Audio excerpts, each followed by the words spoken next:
नमस्कार दोस्तों बीते 18 तारीख को भारतीय एक्सटर्नल मिनिस्टर एस जयशंकर ने थाईलैंड की विजिट की थी। दोनों देशों के बीच security, trade, defence, connectivity, tourism and people to people connections पर बातचीत हुई। यह विजिट 16 से 18 तारीख को हुआ। यह एस जयशंकर का 9वां मीटिंग थाईलैंड के अपने समकक्ष के साथ था। दोस्तों, यह मीटिंग ऐसे समय पे काफी महत्वपूर्ण है जब चाइना ताइवान कॉन्फ्लिक्ट अपने पीक पर है। दोस्तों, इस मीटिंग में एस जयशंकर ने थाईलैंड के अपने समकक्ष से कई मुद्दों पे बात की, जिनमें से महत्वपूर्ण बायलैटरल रिलेशनशिप, ट्रेड और सिक्योरिटी हैं। दोस्तों, इस ज्वाइंट कॉन्फ्रेंस के समय किसी पत्रकार के सवाल के जवाब में एस जयशंकर ने कहा कि भारत और चाइना के रिलेशन एक्सट्रीमली डिफिकल्ट फेज में है।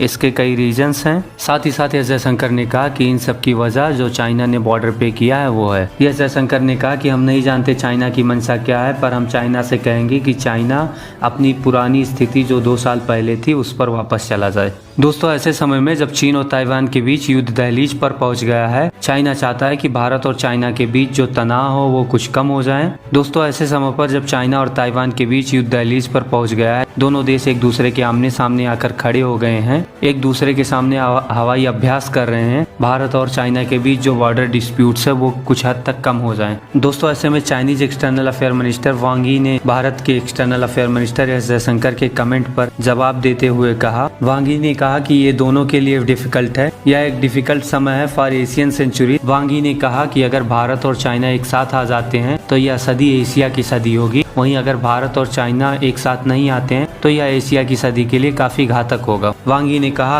अगर इंडिया और चाइना एक साथ आ जाते हैं तो यह दोनों देशों के डेवलपमेंट के लिए काफी महत्वपूर्ण होगा। साथ ही साथ वांग यी ने कहा कि दोनों साइड इंटेलिजेंस एंड कैपेबिलिटी है एक दूसरे को रेनफोर्स करने के लिए रदर देन एक दूसरे को पीछे खींचने के लिए। साथ ही वांग यी ने कहा कि हम आशा करते हैं कि इंडिया और चाइना एक कॉमन डायरेक्शन और अंडरस्टैंडिंग के साथ एक साथ कोऑपरेटिव पार्टनरशिप में काम करें, ताकि हम एक दूसरे के लिए थर्ड नहीं अपॉर्चुनिटी बन के आए, एक दूसरे के डेवलपमेंट में भागीदारी दे सके। साथ ही साथ वांग यी ने कहा कि हम इंडिया से अपील करते हैं कि स्मूथ कम्युनिकेशन के थ्रू बॉर्डर इश्यूज को सॉल्व करें। दोस्तों, अभी तक 9 राउंड टॉक्स हो चुका है इंडिया और चाइना के बीच में बॉर्डर स्टैंड ऑफ्स के लिए, लेकिन अभी कुछ एरियाज जैसे डेमचोंग एंड डेपसोंग में चाइना अभी भी कब्जा करके बैठा हुआ है। दोस्तों, ऐसे समय पर चाइना और ताइवान के बीच युद्ध तनाव अपने पीक लेवल में है। चाइना चाहता है कि अभी जो भारत और चाइना के बीच बॉर्डर डिस्प्यूट्स है वो समाप्त हो जाएं। दोस्तों, इससे चाइना को काफी रिलीफ मिल जाएगा। चाइना एक तरफ फोकस कर सकता है ताइवान पर। दोस्तों, इससे चाइना के लिए काफी आसान हो जाएगा। दोस्तों, वहीं अगर चाइना भारत के लद्दाख में भी उलझा रहा तो चाइना को 2 फ्रंट वार का भी सामना करना पड़ सकता है। दोस्तों, ऐसे समय पर चाइना चाहेगा कि चाइना और भारत के बीच जो स्टैंड ऑफ चल रहा है उसका सोल्यूशन निकले और चाइना को 2 फ्रंट वार से रिलीफ मिले।